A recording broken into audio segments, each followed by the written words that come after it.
Online platform पर आपका हार्दिक स्वागत, अभिनंदन। आज हम शुरुआत करने जा रहे हैं भारत के इतिहास की। किसकी बात करेंगे? इतिहास की बात करेंगे। क्या होता है इतिहास? आज के बाद आपको इतिहास कभी पढ़ना नहीं पड़ेगा, क्योंकि वो पढ़ाने का जो हमारा तरीका है, किस तरह से इतिहास होता है, क्या क्या होता है इतिहास में, इतिहास की जानकारी कैसे ली जाती है, ये हम एक एक पॉइंट पे करके हम लोग देखने का प्रयास करेंगे। देखो प्यारे दोस्तों, आज हम बात कर रहे हैं इतिहास की। देखो इतिहास क्या होता है, पहले समझने का प्रयास कीजिए। इतिहास क्या होता है आपका? इतिहास, ठीक है। इतिहास कितने टाइप का होता है ये हमें आज तक भी नहीं पता है। इतिहास क्या होता है? देखो हम बात करेंगे आज प्राचीन भारत की, फिर हम बात करेंगे मध्यकालीन की बात करेंगे, फिर हम आपका आधुनिक काल की बात करेंगे। किसकी बात करेंगे? आधुनिक काल की।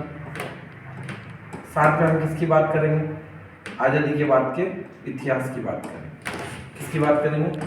आज़ादी के बाद के इतिहास की। ये हमारा क्या है? इतिहास। जो हमारी घटनाएं घट चुकी है वो हमारे लिए क्या है? इतिहास। दोस्तों, प्यारे छात्रों, आज हम आपको बताना चाहते हैं कि इतिहास की जानकारी कैसे होती है। ये मैंने इतिहास का आपको रूप बताया, प्राचीन, मध्यकालीन, आधुनिक काल और आज़ादी के बाद का इतिहास। कल जो भी घटनाएं हमारे जीवन में घटी है वो क्या है? इतिहास है। हम बात करते हैं विषय विस्तार पर। देखो आप, पहला इतिहास में क्या होता है, सिंपल सा हम देखते हैं हमारा सामान्य परिचय क्या होगा। एक इंसान है, एक व्यक्ति है, उसका विकास कैसे हुआ होगा, इतिहास में जो जानकारी मिलती। मानव पहले कहाँ रहता था? जंगल में था। कहाँ था आपका? जंगल में था। तो उसे हम क्या बोलते थे? आदि मानव बोलते थे। क्या बोलते थे? आदि मानव, ठीक है। तो व्यक्ति जब समाज से जुड़ता है, इतिहास से जुड़ता है, तो धीरे धीरे उसका विकास होता है। हम बात कर रहे हैं विषय विस्तार की, सामान्य परिचय लेंगे। आखिर इतिहास का सामान्य परिचय क्या है? पुरातात्विक स्रोत क्या क्या हो सकते हैं? कोई भी जानकारी हो बिना स्रोत के अधूरी होती है। मेरे प्यारे छात्रों, हम बात कर रहे हैं स्रोत में क्या क्या हो सकता है। साहित्यिक हो सकता है, पुरातात्विक हो सकता है, जो आपका दिख रहा होगा आपको, विदेशी यात्री जितने भी आए हमारे यहाँ उन्होंने क्या विवरण किया वो भी देखेंगे। सिक्के, किस राजा के समय किस तरह के सिक्के मिले हैं, कोइंस किस रहे हैं, जैसे आपका चंद्रगुप्त मौर्य के समय, समुद्रगुप्त के समय वीणा बजाते हुए वो भी सिक्के देखेंगे।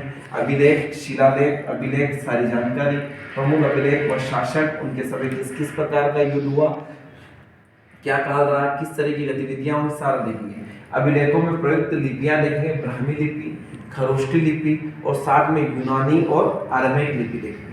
प्यारे छात्रों, चीनी लेखकों का वर्णन।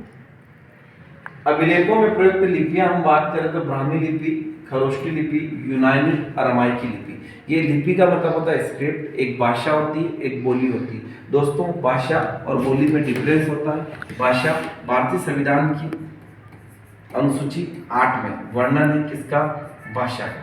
हम जब ये पढ़ रहे हो तो हमारे पास संविधान की जानकारी भी होना चाहिए, हमारे पास इतिहास की जानकारी भी होना चाहिए, प्लस हमें करंट अफेयर्स भी पता होना चाहिए। 8वीं अनुसूची में 22 भाषा हैं जिनमें आपका वर्णन किया गया। हम बोली हर क्षेत्र में बोली जाती है, क्योंकि भारत विविधताओं में एकता वाला देश है। यही आपकी ब्राह्मी लिपि, खरोष्टी लिपि, यूनानी एवं अरमी। इसके बाद में पुरातात्विक स्तंभ, अभिलेख और उनके स्थान देखेंगे। साहित्यिक सोर्स क्या क्या रहे हैं वो देखेंगे। वेद, 4 वेद थे, अर्थवेद, सामवेद, यजुर्वेद, ये उपवेद, उनकी विशेषता, वेदांत भी देखेंगे। विदेशी विवरण देखेंगे। जितने भी यात्री हमारे यहाँ आए जिन्होंने जो अपने राजाओं के समय जो कार्यकाल रहा, जो उन्होंने देखा, जो उन्होंने समझा, जो सोचा, वो सारी जानकारी इतिहास में देखने का प्रयास करेंगे। फिर चीनी लेखकों का वर्णन करेंगे। फाहियान हुए, इंसान के समय जितने भी व्यक्ति आए हैं उन महापुरुषों के बारे में जानने का प्रयास करेंगे। देखो इतिहास क्या होता है हम आज समझने का प्रयास करेंगे। प्यारे छात्रों, किसी व्यक्ति, समाज अथवा देश से संबंधित महत्वपूर्ण विशिष्ट सार्वजनिक क्षेत्र की घटनाओं, तथ्यों आदि का काल्पनिक विवरण जो होता है वो इतिहास कहलाता है। इतिहास हमें एक दिन में भी होता है। काल्पनिक घटनाएं हो सकती है, काल्पनिक मनगढ़ंत घटनाएं हो सकती हैं।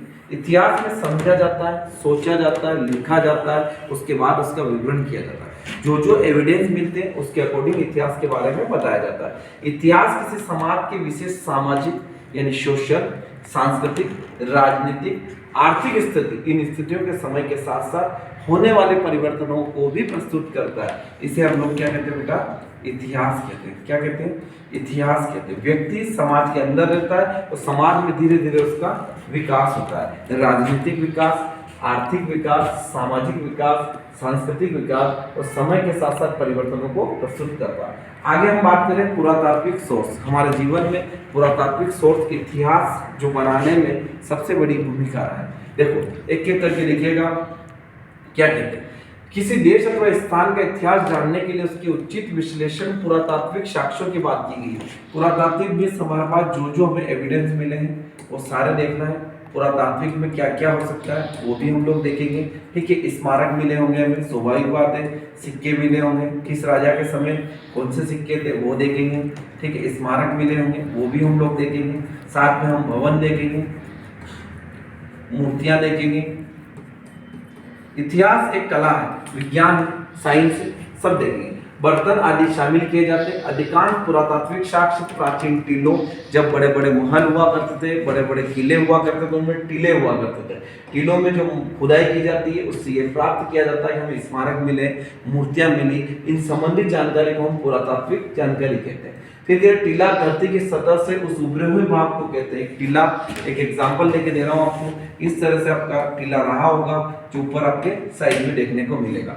अवशेष विद्यमान है, कई प्रकार के हो सकते हैं। एकल सांस्कृतिक, मुख्य सांस्कृतिक और बहु सांस्कृतिक। देखो प्राचीन टीलों अथवा स्मारकों का उत्खनन, वहां से प्राप्त वस्तु की कलाकृतियां, वहां कुछ कलाकृतियां मिली होगी, क्रमिक ऐतिहासिक विश्लेषण मिला होगा। इसी पुरातत्व विज्ञान को आर्कियोलॉजी कहा जाता है। आगे के सीरीज में हम बताएंगे आपको पुरातत्व विज्ञान क्या होता है, रेडियो कार्बन डेटिंग क्या होता है। Thank you so much. Like कीजिए, शेयर कीजिए हमारे चैनल को। Thank you.